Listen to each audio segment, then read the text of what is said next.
Yo, welcome back to the Out the Box Show. I'm John Wallace alongside my co-host James Luffy and Rory Luke. And we are all back together. We're coming off an electric interview, to be honest. I'm still kind of shaking from this it. may have jacked our mood up from this past weekend. It was great. It was everything about it was great. To give a little teaser, it's going to be after we kind of break down and give the funeral of LSU baseball 2022 season. But we met a Twitter friend, Mr. Dennis Thamanos Moustakis, I think is what he said. And we, his son is a top recruit, throws 95.6, but they don't round up in their household. We had him on. Fantastic guy. Lots to say. Very confident guy. Hope to have him on in the future, but that will be on the other side of our LSU baseball cleanup. We got a little house always wins. We're gonna break down everything from the LSU baseball season. Maybe do a little look ahead to next year, but we're likely going to do our look ahead to next year next week. Because this week's all about kind of breaking things down and kind of analyzing Jay Johnson's first year as an LSU, the full-time guy. But packed show. This I promise you is going to be one of our better ones. We have been doing this for a couple years now, and I promise you at the very least you'll want to hear this interview. So before we get to all that, I want to give a huge shout out to the Boot Crew Media Network. Boot Crew Media Network. It's popping. Summertime is the best time of year for the Boot Crew Media Network because it's like laid back content, right? Like it's all the stuff that summer is about. You're looking forward to football season. They got the top 10 podcasts. They pick a topic each week and they break down the top 10 in each category. It's kind of like a Mount Rushmore. They're doing a show over at Gnarly Barley, I believe, this weekend. And y'all know what's coming up? The Boot Crew Media Golf Tournament. We shared the link yesterday. We will reshare it and keep resharing it. It's Friday, August 12th at Audubon Park Golf Course in New Orleans. Going to be electric. Make sure to get a team together. BootCrewMedia.com and on social media at Boot Crew Media. Also, want to give a huge shout out to Blaine Loop with Keller Williams Realty. We've done a lot of interviews on this podcast. We've had everyone under the sun. We've had our Twitter friends that we meet. In the comment section, we've had Joey Chestnut, which I'm still kind of, I still don't believe it when I say it. We've had MLB players, Josh Smith, NFL players. We do have a special. We're not going to say it yet, but we do have a special NFL guest. He DM'd us and said, "Hey, when can I come on the pod?" last night. So we're setting that up. Hopefully that'll be soon. But all that to say, I think tonight's interview might be one of the best interviews we've ever done. And in the same way that Blaine Loop is one of the best realtors you could ever get, Blaine wants you to know that he wants to be your friend, your neighbor, and your agent. Make sure to call or text him at 504-858-0031 for all your housing needs. Blaine was my realtor. Blaine is my guy. Blaine looks out for me and for everybody he represents. He wants to make the process as seamless as possible because there's a lot you don't know. I read through a purchase agreement. I didn't feel like reading the whole thing. I also didn't understand everything that went into buying a property. Blaine made it simple and easy. Make sure to call or text Blaine Loop at 504-858-0031 for all your housing needs. Okay, we're going to kind of bring it down. This is the official funeral of the LSU baseball 2022 season. It kind of was the most roller coaster of a season that we've had, definitely since we've started doing the podcast, right? Because we started the podcast, LSU football, LSU basketball, and LSU baseball have kind of been at a low point. But this season had its ups and downs. To name a few, we go to Florida on the road, sweep Florida. They hosted a regional. To state. We went to state, swept them as well. Then we have Ole Miss come into town and sweep us for the first time ever. Then sweep by Arkansas. We have, and we're going to get into the games and all that, but we have an electric regional, an absolutely electric regional. LSU.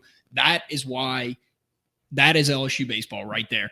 The comebacks, and it was just too little, too late. And we're going to break down each game and whatnot. But I think the roller coaster has finally stopped. We're kind of exiting stage left. And overall, real quick, Rory, A to F rating for Jay Johnson in his first year as the LSU baseball coach.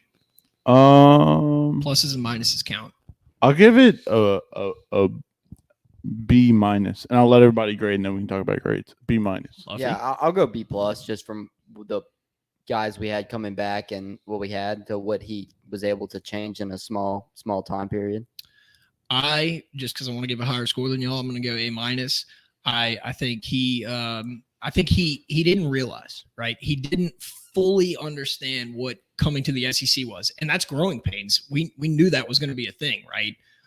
He also inherited a lineup that is definitely ruthless and powerful at some points, but there were clear holes, right?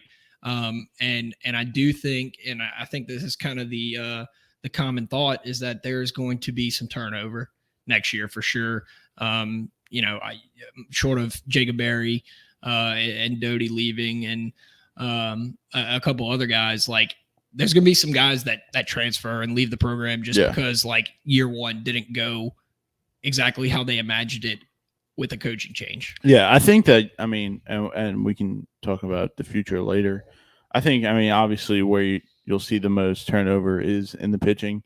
I do the B minus because I think at sometimes he was lacking. I think sometimes he didn't make the right decisions, but I also liked what he brought. I think if it's on an 80 scale, he's at like an 83. He's just at a B minus, working up to a B.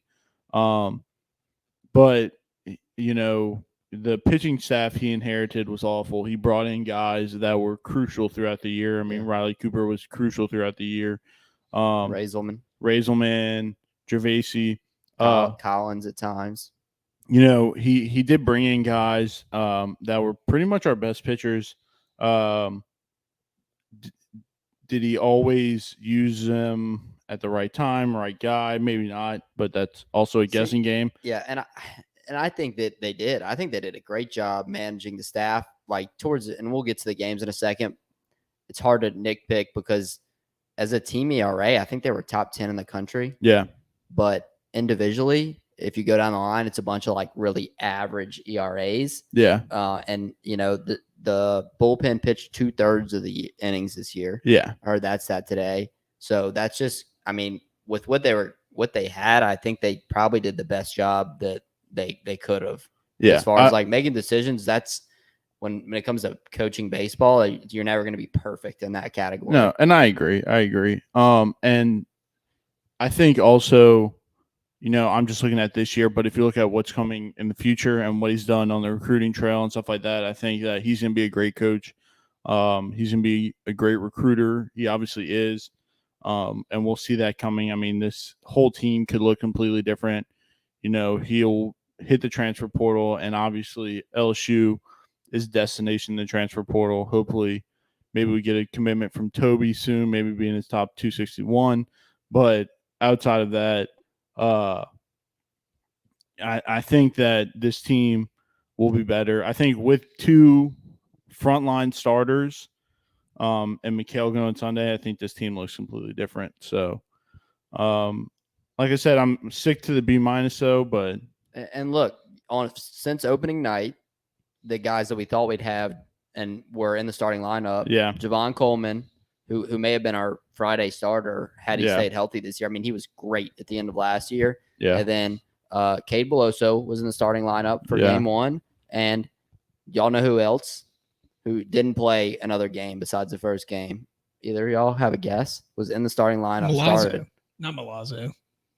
But Milazzo was part of the injuries. Would have been a contributor. Will Safford was in the starting lineup on opening night, and I think that he may have gotten hurt, but I think that he went ahead and had, started rehabbing instead of trying to come back, thinking he wasn't going to play. But still, a weird year. At the beginning of the year, he thought he was going to have Cade Beloso and Will Safford and Javon Coleman, and injuries happen, but I I thought all in all they did a pretty solid job. So my expectation for LSU baseball is, and I think at minimum, right, you should play in a super regional, right? Yeah. Probably be the host. You can't. You. I think host a super regional. I mean, host a regional, play in the super regional. Yes, I agree. That is a reasonable expectation. That's not being a homer. You cannot go to Omaha every single year. There's 8 teams that do it. Baseball's a funny game. You can't do it.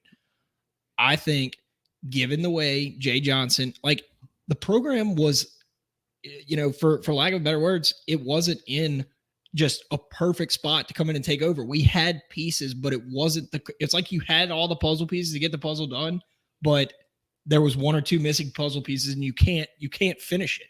Right. Yeah. The pitching and granted, the errors were worse than last year and in previous years, but Maneri, it also cleaned up at the end of the year. Like, we kind of thought it would. Over the last 16 games, Jordan Thompson only had 2 errors. Yeah. And K. Doty only had, I think, maybe 1 over that time period. And before that, they had a ton combined. And they did kind of figure out the defense with Collier, playing a little bit of third until Barry came back. But, we struggled with defense this weekend again, though, and Southern was perfect. They were perfect. They fielded everything. They made all the plays, and we couldn't throw the ball from the mound to first base. We couldn't read the fly balls. Couldn't throw a not wild pitch every, 4th, 5th, 6th pitch. And a lot of people blaming that on McManus. Dude, some of those pitches, they were off, and he may have thought a different pitch was coming. Whose fault that was, we don't know. But when they're that far off the plate like they were, that one in the last game that was definitely that ricocheted off the umpire's mask. That was he definitely was just complete luck. That was kind of fun. That definitely was not the called pitch. Yeah. Oh, I thought you were talking about the one where it bounced off the back wall and McManus was able to pick it up on the bounce and tag the guy out. I'm talking about the one where it was a great play. But it was lucky. It was lucky. Is what it was. Yeah, but you have to get lucky. But that happens at that ballpark because the back wall is so it's close. hard. If that didn't hit the ump's head, the same thing probably happens, or he at least has a chance to tag him out. But either way, we had the bases loaded at that point.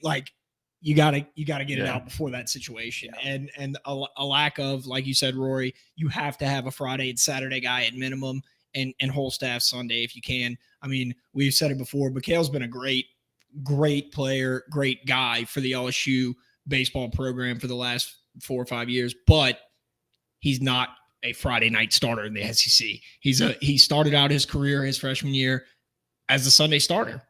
That's where he belongs, and that's where he does his best. And props to him. Fantastic career at LSU, and a really good leader of this team. And Mikhail's one of those guys that, and you kind of saw it in that first game, where he made a living in the SEC off kind of having funky stuff, not being really what you see in the SEC. There's a big looping curveball. Whereas when he went against Kennesaw State, he kind of got roughed up because those guys probably see more of the funky guys, not throwing so hard.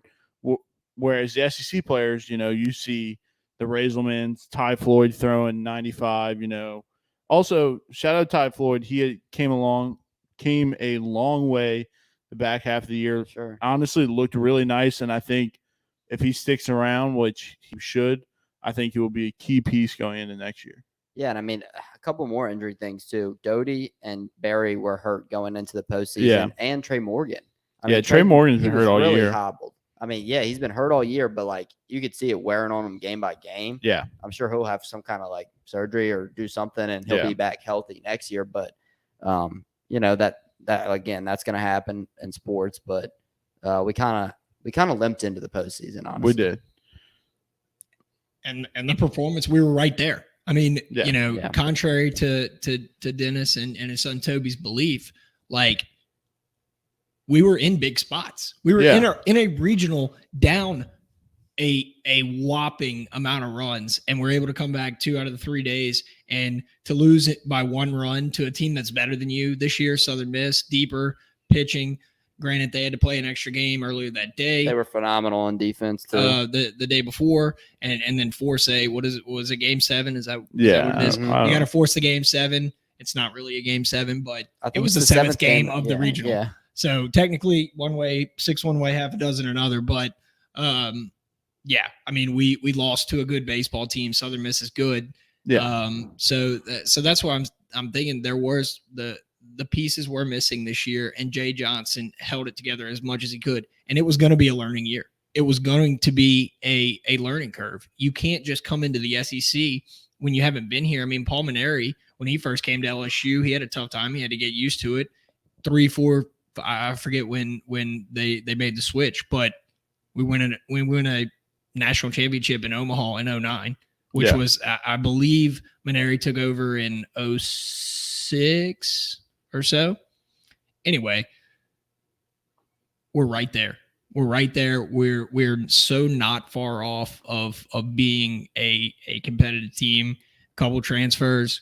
We got the number 1 recruiting class coming in next year. I think we're going to be just fine. So we'll go ahead and break down the regional. We kind of been doing it a little bit. Well, no. I mean, obviously, the main thing you want to talk about is that's why you watch LSU baseball, right? Because of the Kennesaw State stuff. We were extremely frustrated. You know, our group text was firing off. I mean, we felt like we couldn't do anything right. All of a sudden, I mean, I'll be honest, I was kind of sitting on my phone. I was kind of, texting a few people, playing a little Candy Crush. We had the baseball game on in the back. We're down 11-4.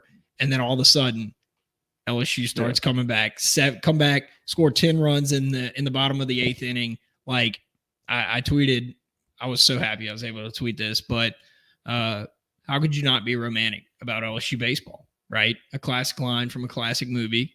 I changed it a little bit to fit the LSU baseball scene, but absolutely incredible. And then it comes again the next night. Almost the same situation. Weren't down as the many next runs. night was honestly crazier. Yeah. I mean, it was the 9th inning. We were down to our last strike a couple times, right? Yeah. And I mean, we were down 3 and scored 4 in that inning. I mean, it was a crazy comeback. I mean, they were clutch again in that game, and you just felt like they weren't going to give up. And we had the power to do it, and we needed that to continue to happen the next 2 games. Because then Southern has to go play Kennesaw State. Kennesaw State really almost beat some them. People should say should have won the game. I was pulling for Kennesaw State very bad, knowing they just would not have the pitching. It would have been 100% LSU crowd. And it's not their home ballpark. It would have been all LSU. It would have been all LSU. And then Southern, they get momentum. That's a team that's not going to give up either, not going to quit. You saw especially at home. Especially at home, fans behind them. They fielded everything. The third baseman and shortstop were great, really.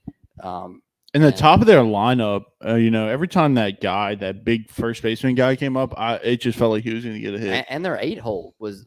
I mean, he had 2 hits during the final game. I mean, everybody was hitting for them, and the staff too. I mean, I don't know how many lefties they have, but we could not touch a lefty all weekend. I mean, the kid who came in on Sunday, who hadn't pretty much thrown all year. Yeah, and then just shut us down. Yeah, and just shut us down. It was frustrating. So we'll talk about the Sunday game. Stevenson started and left. I don't know if he couldn't see, if the light was throwing him off in that evening game, but he probably misjudged 3 balls that could have been caught in some big spots. And it's just, I have to chalk it up to that. It has to be something because of the light or something. You do that maybe once, maybe twice, and again, maybe just given the way that the ball bounces some days, but there was something off. Yeah, because that's a weird ballpark too. Yeah, and that's something we just can't do with the relief pitching. And again, I mean, Todd did a good job, and I think that everybody who came in and pitched we pitched to our max capacity this year. That's kind of what I think. I mean, and I guess we can talk. Do you want to talk a little bit more about the Sunday game? I mean, I think you pretty much said it. It was a tough game for sure. I don't know if I never felt like we could win it to me. Yeah. What do you mean by it? Like the game. It never felt like we could win Sunday. Yeah. Sure. Yeah. Right. It always the league always felt insurmountable. Yeah. And then once that guy came in, it felt like we couldn't touch him. And it kind of just felt like we were just kind of hoping to get to Monday, like just kind of playing for Monday. Obviously that's not, this team had just come back from insurmountable runs in both games. They're obviously still going to fight. It just felt, watching that from a fan's perspective, it just felt like we were lifeless against that lefty. Yeah, and we get to Monday, and we're scorching hot, and I'm talking about in the morning. I was worried. I didn't think we were going to win in the morning. Yeah. I just felt bad. I wasn't worried about their starter coming back. I wasn't worried about the starter who we all knew they were going to throw, and I wasn't worried about Hall. Mike. For us, I wasn't worried about Mike. No, but I was worried about after that. Yeah, even when we would get leads, we were texting, and I'm like, don't get your hopes up. Don't get your hopes up, because no one could come in and throw strikes. Like, literally no one could come in and throw strikes. And we didn't take advantage in the first and second inning when we had bases loaded a couple times. Yeah. And even later in the game when we had bases loaded with 2 outs, not capitalizing. Like, we scored those 3 runs in the first inning, but we kind of gave them 2 of the outs. Like, it's just, I knew we needed 10 to 12 runs to win on Monday. And Southern again came in with some slow throwing lefties at the beginning of that game, and in the middle of that game, we couldn't hit them. We couldn't, and people on Twitter are talking about like Mike only throwing 3 innings too soon. Yeah, I think that you got exactly what you need out of him. He gave up the walk, and you put in Paul, our tall king, Paul. And you expect him to shut it down. That's your closer. He had a bad outing, but in the end, he gives you 3 innings. We got to the 6th. It was 4-3 in the 6th, correct? Yes. We were still up in the 6th. Yes. Yep. So he scored 7. Southern Miss scored 7 in the top of the 7th. Yeah. So he gave you 2 innings and gave up 2 runs. 3 innings and gave up 2 runs. I'll take that all day. Or 2 innings. I think he pitched 3 innings. Hilliard pitched 3 innings. And then they Paul got a hit and then pitched 3 as well, huh? Yes. Yeah. Yes. So I think that the decision, and he got out of jams and it didn't look good all the time, but you're still winning that game going into the 7th. And then you have a meltdown of all meltdowns. And at one point, I know in the game they had like 6 walks and like 4 of them had scored. Like the walks really just they did us. They did us in at the end of the day, and we couldn't come through in the clutch situation with bases loaded. I don't know which inning that was. We needed like a double there or something that would score 2. It had to be in the 6th because I think we still had a lead. I think it was in the bottom of the 6th that we got the bases loaded with 2 outs. I believe so. Just multiple chances to kind of smother them in that game. Like, if we would have gotten a 6-0 lead in the first instead of a 3-0, that's a lot more deflating for a crowd. But getting a 3-0 lead, none of those kids on Southern after they got down 3-0 thought, oh, we're going to lose this game. Not one of them thought that. They knew that, and they were more disciplined at the plate than us. We kind of chased some balls around, and they knew we were going to throw balls, and they sat there and took walks. Yeah, and even like in the 8th inning, the bottom of the 8th, when Dugas hit that home run, I was jumping for joy. I was like, if we can get these 3 outs in the 9th, I think we're gonna win it. I was already starting to put a tailgate together. Yeah, we were texting about I was that. not. That might be our fault. No, yeah, it might be on us, but I kind of like you said, Rory. Like, when you put Gervais in, who has been your closer, he's been he's essentially our closer, right? Raiselman's the guy that eats up relief innings, and then Gervais has formed into our closer. Whenever you take guys that come in odd spots that they're not used to, I feel like it never works out, right?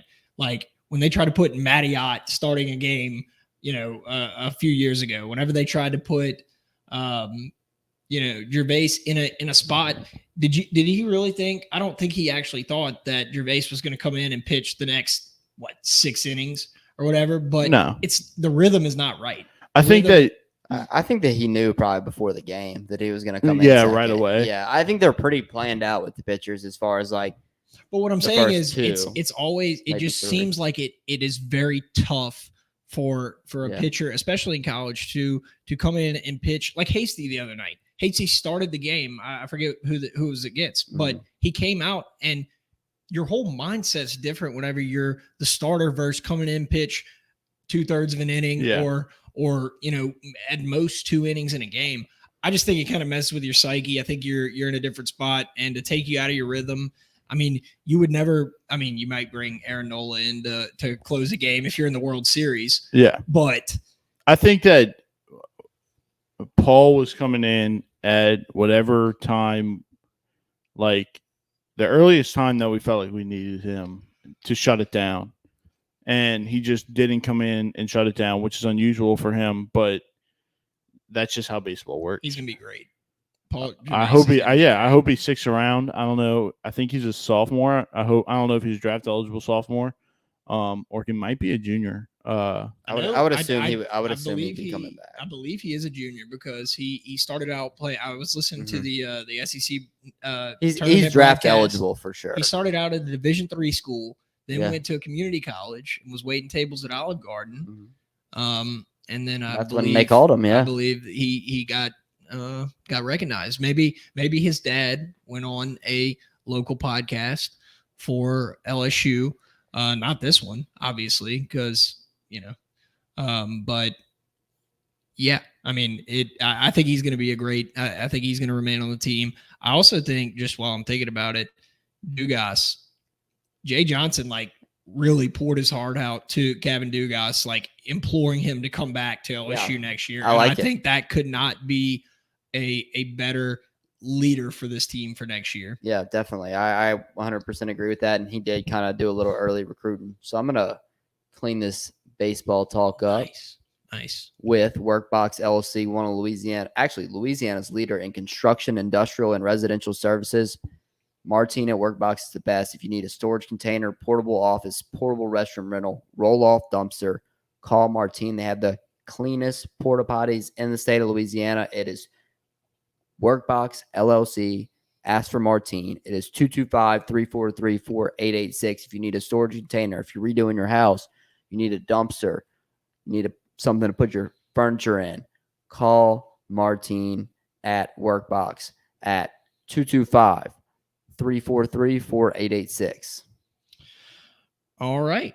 I want to get to our interview with Mr. Dennis Thamanos Moustakos. Here he is, Mr. Dennis. Hey, we now have a very special guest on the Out the Box podcast. Kind of unexpected, kind of came about last week. We have a Twitter friend that we met after LSU lost in the regional in Southern Miss.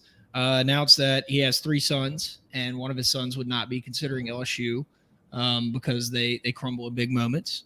And I guess we'll go ahead and start with that.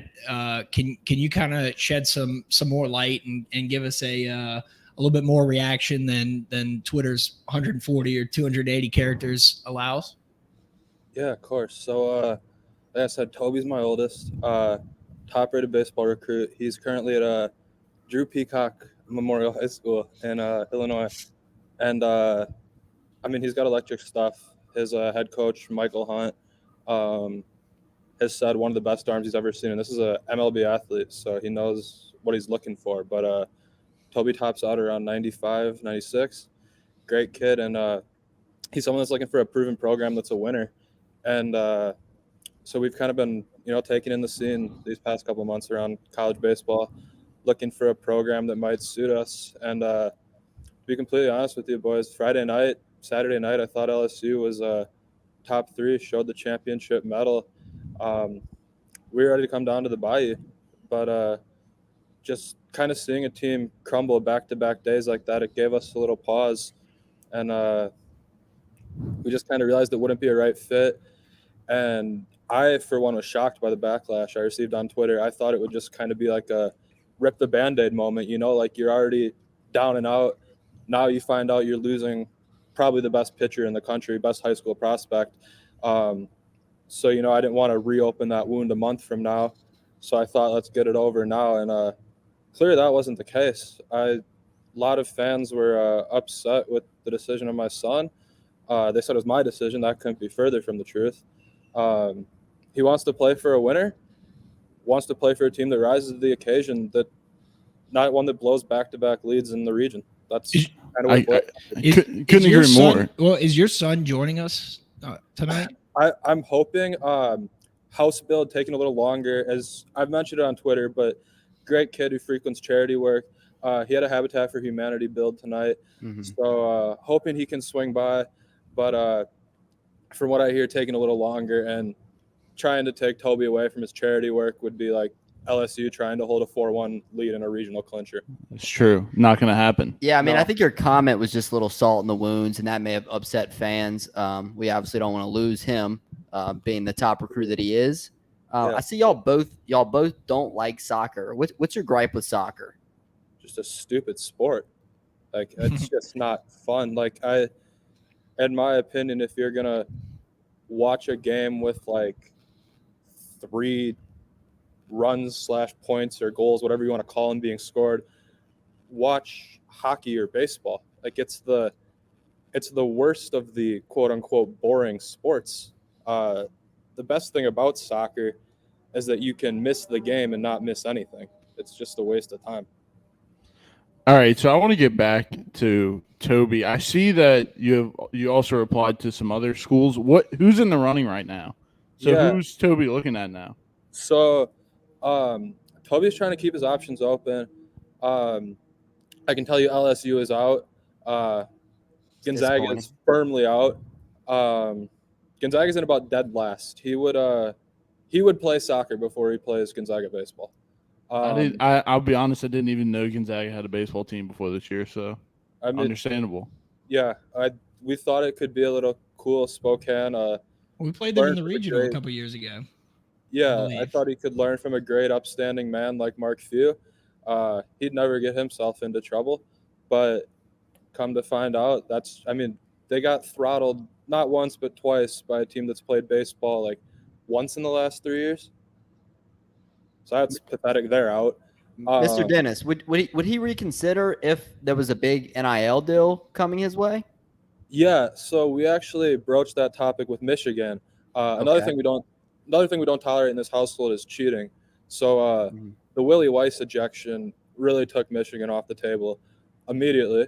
However, due to some of the kind responses of Michigan fans, Toby was willing to consider Michigan for a 5% NIL stake in the Detroit Lions. We're going back and forth, kind of hoping they'll meet our number.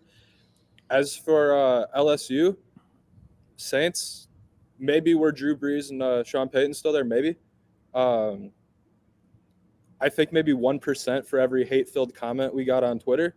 So that should take us to about 42%.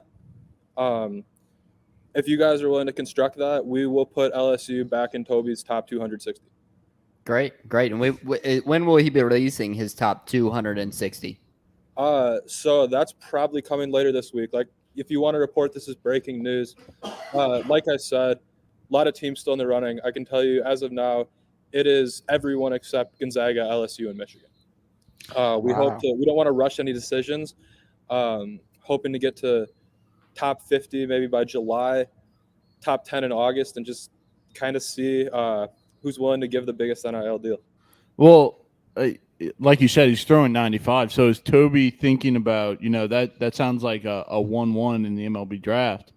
Is he thinking about skipping school, or he sounds also like a committed man, maybe wants to get an education? And you also sound like a father who would want an education out of his son. Yeah, we value education very highly. Like I said, corporate lawyer, drive 2 Teslas. That's something that stays there no matter what. Do you drive them both at the same time? Because I know you can kind of like move on the road, right? One might drive itself. Yeah, exactly. So you could probably do both at the same time, huh? Yeah, usually one drives itself. I drive in the other lane side by side. The license plates actually combine to read the names of all my sons. So that's a nice little touch when you have 2 Teslas. That is great. Yeah, that's one of my favorite things to do. Just kind of take those for a spin. As for the draft, like you mentioned, we do really value education in this household. He wants a degree, and he wants a chance to play under those bright lights in front of rabid fans. that was initially what kind of drew us to LSU before they blew back-to-back regional games, was just kind of the fan base. So we're looking at a fan base that's going to be really passionate, provide him that education, has ample charities within a good radius, hopefully a habitat, so he can continue his work there. We do have habitat here. I was actually a part of one in high school. So yeah, that's maybe that'll help get it back in the 260. Maybe, yeah, maybe the top 261. You're trending in the right direction. So I just kind of want to follow up about, so Toby is a freshman in high school, correct? I think I saw in his Twitter bio he's class of 26, correct? Yes, yeah, freshman, maybe reclassified to 2025. He's throwing, and we did see his tweet. He's throwing almost 96, but y'all don't round up. No. So I guess my question is, where did he get that kind of arm strength? And after that, I kind of want to follow up with the Scoob and Dennis Jr. pitch as well. Yeah. So to answer your first question, what I really attribute is athleticism to. I just want to make sure Catherine isn't within earshot. But shout out Catherine. Shout out Catherine. Makes it all possible. Beautiful woman. Team in this house. Yeah, we are. So she was not a fan of this. However, any night I was alone with him, whey protein powder in the formula bottle. Is that what you meant by Scoob juice, or was that some kind of alcoholic drink? Juice. No, okay. Scoob is our Scoob is what we call God's miracle. So yeah, it was for Toby. It was whey protein powder in the baby bottle, and walking by 4 months made all the difference in the world. That's something we've kind of tried to emulate with young DJ, Dennis Jr. He looks to be trending more towards basketball and football at this point. More of an athlete who's looking to get out and run a little bit more. Doesn't have quite that athleticism we see with Toby. So maybe LSU football. We love Death Valley. We did love Coach O, who had been made a couple of visits to the middle school. So losing him hurts. As for Scooby, Scooby's probably going to be more of a soccer? Fuck no. Sorry if you more of a garbage man. The Scoob juice, don't know what the heck that was. It's like pickle juice, barbecue, disgusting. And I told him to his face. Tried in his room for 2 hours. Catherine said I was too hard. We don't raise quitters. If I listened to my wife every time she said I was too hard, Toby would be maybe 92, 93. Understandable. So I have another follow-up question about what you just said. Yeah. You said DJ Dennis Jr. is, it sounds like he's a middle child. Interesting choice to go with the junior as a middle child, not the firstborn. Can you elaborate on that? Yeah. I'll be completely honest. When I first met Toby, hated him. Like, all my freedom was gone. I didn't think he deserved Dennis Jr. Once I found out what he could be and the joys a son could give me by just elfing every other kid, whether it be playground t-ball, I knew I was ready to continue that legacy with my second son. And so I do give Toby the credit for making me willing to give the Dennis Thomas lineage on to our second son. All right. And I also have another question. Just going back to the comments you received from LSU fans, did you take a quota on how many of those people were over the age of like 55? Because knowing LSU baseball Twitter, it had to be like, you said you got like 42 comments. It had to be like 40 of them. Yeah, it was it was a lot. A lot of zoomed in profile pictures. Yeah, maybe those were some of the fans not exactly familiar with the internet. That's really the only way I can explain 42 replies to a tweet concerning Drew Peacock Memorial High School. I will say, after so I don't know if you saw, but we did, we uplifted LSU after game one, gave them a little shout, and we actually had former MLB player, I believe Brendan Davis, reply pitching LSU to us. So somehow the replies to that tweet were a lot younger. But yeah, the tweet that caused all the uproar was a lot of old folks and senior citizens. One game in specific for Toby against Bo Santos Preparatory.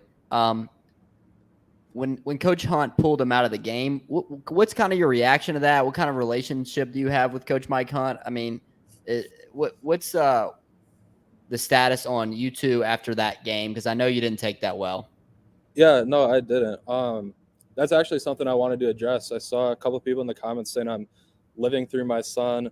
I'm the overbearing travel dad. That couldn't be further from the truth. Do I look like a guy that would live through my son? I No, I don't think so. Thank you. Yeah. So I disagreed with it. Obviously, I always think Toby's the best man for the job. Like I said, Michael Hunt, 7-year MLB career. He's a guy I defer to. We did have a heated debate after. We had a little talk, and he assured me it won't happen again. He said he was looking out for my son, which I respect. Again, as a non-overbearing travel dad, but I told him, like, when the ball's in his hands, you have to let him finish that game. Didn't happen again. He actually let Toby threw 134 pitches, state championship game, and that type of growth is something I can respect out of him.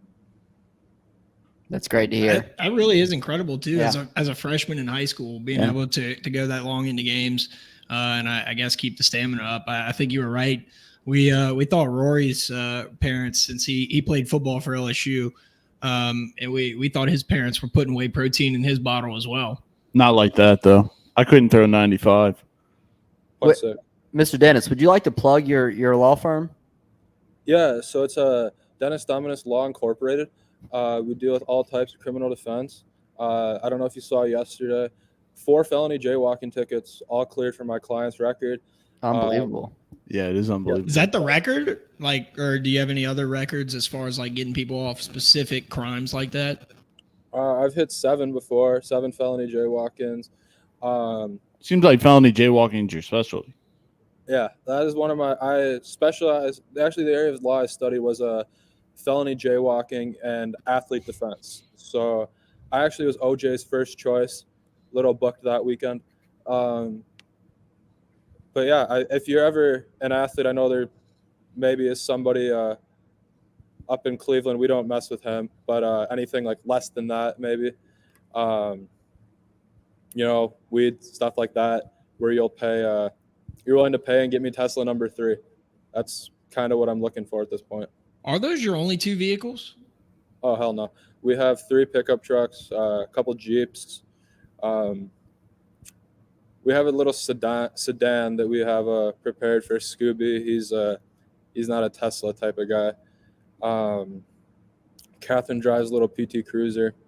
Her choice, not mine. Like I said, not overbearing. Again, I don't know where people get that. She's just as much in this as I am. Mr. Dennis, where'd you go to college yourself? Where'd I go to college? I went to Creighton down in Omaha. Okay. That's where I kind of got my first look at ball. Yeah. Being right at the College World Series. Mr. Dennis knows ball. Mr. Dennis knows ball, all types. Any other questions from Mr. Dennis, John? No, I mean, I think this has been great. Fantastic interview. We'd love to have you back on. Maybe you can announce your top 261 teams. Yeah. Whenever that finally comes out, we will make you go in order. So you need to make sure to get your spreadsheet ready. But thanks so much for joining us this evening. Yeah, we'd love to start working on that NIL deal for young Toby. Yeah, just let me know. Saints, let us know. 42%, maybe like a 10% minority stake in the Dome. Okay. Do you have any interest in the blender? Yeah, what about the Pelicans? What if we gave you like Zion's like left like fat, like part of his belly, like the left part of his belly? Yeah, I think if you gave me the Pelicans, it probably would have to be 50% of the Saints. Yeah, we deal with winners more. Pelicans in the playoffs this year. I mean, like, kinda. All right. Thank you so much, Mr. Dinner. We'll talk to you soon. Yeah, I'll talk to you. Thanks, fellas. Good luck in suit. Oh, shit. My bad. I'll see you soon. Good luck. All right. We want to thank Mr. Dennis for coming on the Out the Box podcast. That was absolutely electric. We'll hopefully the next time we have Dennis on, he will actually have his son who pitches 95.6 miles an hour. Mr. Dennis just messaged me. He said, "Thanks for having me on. Toby and I will work on the top 60 and get back to y'all." Okay. So great. Yeah. We'll have top 60 or 260? 260. Sorry. Sorry. Okay. All right. Perfect. Well, maybe, hey, if we do our small part, we could bring the next Cotton, Nola, Lewis Coleman, Renato. We could be bringing Lang. We could be bringing that guy to LSU. We were talking about our pitching problems. He's a freshman in high school right now. He's got 3 more years. Drew Peacock Memorial class of 26 might, as Mr. Dennis said, might reclassify, be class of 25. Maybe he'll be our Friday night guy. Maybe the Out of the Box pod is doing more recruiting. We will have to come up with a deal with Miss Benson or Miss Benson. Yeah. So we'll get in touch with her. Both. Maybe one of our sponsors like Fat Boys Pizza or the House Bar can get a little NIL deal together for Toby and then Dennis Jr. and Scoob in the near future. So with that, want to shout out DraftKings, an official sports betting partner in Major League Baseball. Bet just $5 and win on any team to win and get $200 in I hit mine when I did that. I hit mine. You got $200 in free bets? It was Warriors money line, I think. Nice. New customers can play free for thousands of prizes with their first deposit. Download the DraftKings Sportsbook app now. Use promo code BOOT. Bet just $5 and win $200 in free bets if your team wins their game. That's promo code BOOT at DraftKings Sportsbook, an official sports betting partner of Major League Baseball. 21 plus restrictions apply. MLB trademarks used with permission. See show notes for details. All right.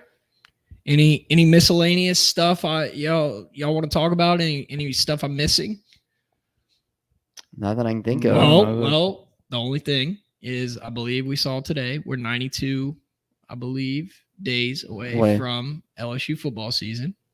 And you got something? No, keep going. You got your hand up. No, keep going. I just wanted to say, kind of before we lead into the House Always Wins segment, that I think the closer we get to LSU football season, the harder it's going to be, and the odds might shift for LSU's regular season win total. And we have hats. Yeah, $30. So $30 are great hats. I'm wearing it right now. We got navy and we got charcoal. If you need me to send you a picture or something, I will. Yep. Hit us up for hats. Yeah, hit us up. I know people are always talking about hats, so they usually go fast. If you want one, text me. And we'll get you one. Text, DM. It's DM, just navy and charcoal, huh? Just navy and charcoal. They were out of white. We tried to get some white. Yes. So they look nice. All righty. Well, y'all want to get to the House Always Wins segment and wrap this sucker up? Let's do it. All right. Rory, tell us about the House Bar in Tigerland. This is the House Always Wins segment sponsored by the House Bar in Tigerland. Shout out to the House Bar in Tigerland. The house is your home even during the summer. I'll be over there. Actually, today you're listening to this. I'll be there tonight. But the house is home. Shout out to the House Bar in Tigerland. They always treat you right over there. Best bar in Baton Rouge. Where else can you go home and have a drink at home, but also be in Tigerland? No other place in the House Bar in Tigerland. Nowhere. You can give them a follow on Instagram at House Bar in Tigerland, and Twitter at Tigerland House. All right. House Always Wins segment. It's the dull days of summer. It's tough. There's not much to bet on. There's finals tonight. I don't really want to give a finals future because it's so volatile. I like the Warriors, but the Warriors could win tonight and their odds could be juiced. So I'm heading on over to baseball. And the Mets are on a West Coast series right now. Lost to the Padres last night. Before that, winners of 12 straight. Not 12 straight, but Okay? I think 12 out of 14. Sorry, 12 out of 14. There were 10 straight, lost 2 to the Dodgers, then 1-2. But I'm taking the Mets plus 340 to win the NL. The odds aren't that great, only plus 340, but the way it looks right now, the Mets are playing well. They're hitting the ball. They're one of the best offenses in baseball. Just went to the Dodgers, went to Los Angeles, series tie, 1-2, lost 2. I'll take that all day. DeGrom coming back next month or at the end of this month. Scherzer coming back next month. Playoff baseball is all about pitchers. You have to see DeGrom and Scherzer probably twice in the 7-game series. This pick's going to lose. No, it's not. So give me Mets to win the NL plus 340. It doesn't matter if it wins or lose because it's so far away. You'll have made so much money before they exactly. Yeah, you won't remember this. Correct. Luffy. All right, I hit the Arkansas, Florida, LSU plus 198 last week. Big time. Little parlay. LSU ruined the Sunday and Monday parlay.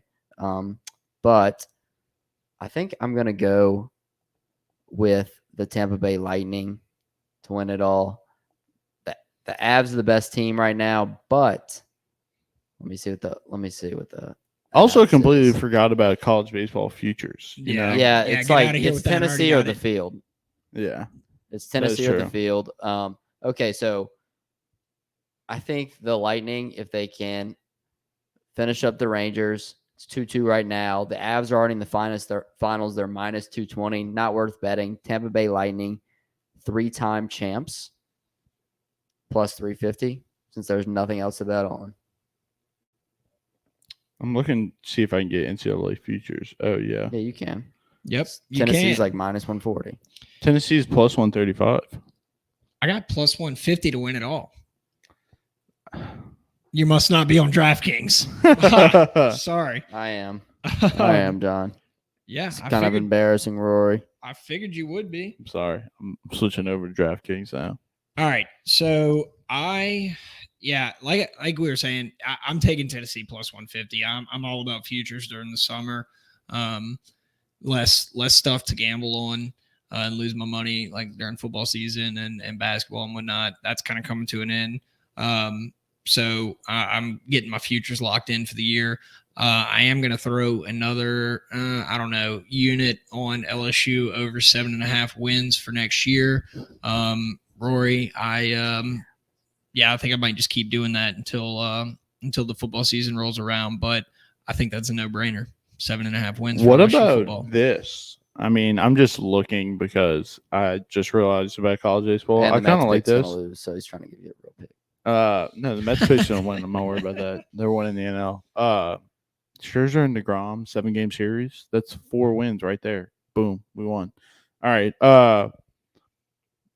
Tennessee, Notre Dame, under 2.5 games played, minus 170. I don't hate that. Tennessee at home is tough to beat once. Yeah, I don't hate that either. Also, Arkansas is the underdog to North Carolina. If you're an SEC guy and you want to bet that, they're the dog. I also don't mind Southern Miss, Ole Miss over 2.5 games. Yeah. I think that goes 3. That's a tough series. It's going to be a dogfight out in the bird. It is going to be a dogfight. All right. It's crazy because all the Ole Miss people are bringing down their chandeliers and shit. Now that we're talking like Also, all right, last thing. Can we talk about how kind of nuts that parking lot is at USM? Like in the you talk about the roost? Yeah, the roost. Yeah, the roost. It's awesome. It's Sorry. like, you don't even need a ticket to the game. You talk about you can get you a good burger out in the Roost. I kind of like the Roost. Sausage. We done? We're done. All right. Shout out to the House Bar, Tigerland, Workbox LLC, Blaine Loop with Keller Williams Realty. Also want you to know that Keller Williams is an equal opportunity housing partner. Each office independently owned and operated. The Shout out to Dennis. Shout out Mr. Dennis. Mr. Crew. Show some The respect. Boot Crew. Sorry, Mr. Dennis. The Boot Crew Media Network and DraftKings. Yes. Shout out to Mr. Dennis Electric. We are going to have him back on the podcast. Yeah, we'll have to have his College World Series predictions. Yes. He might be our college baseball insider from now going forward. So, and Rory, we did get a picture of you at the happiest place on earth. So, we shout out Hannah. Thank you for getting that to me. So, boom.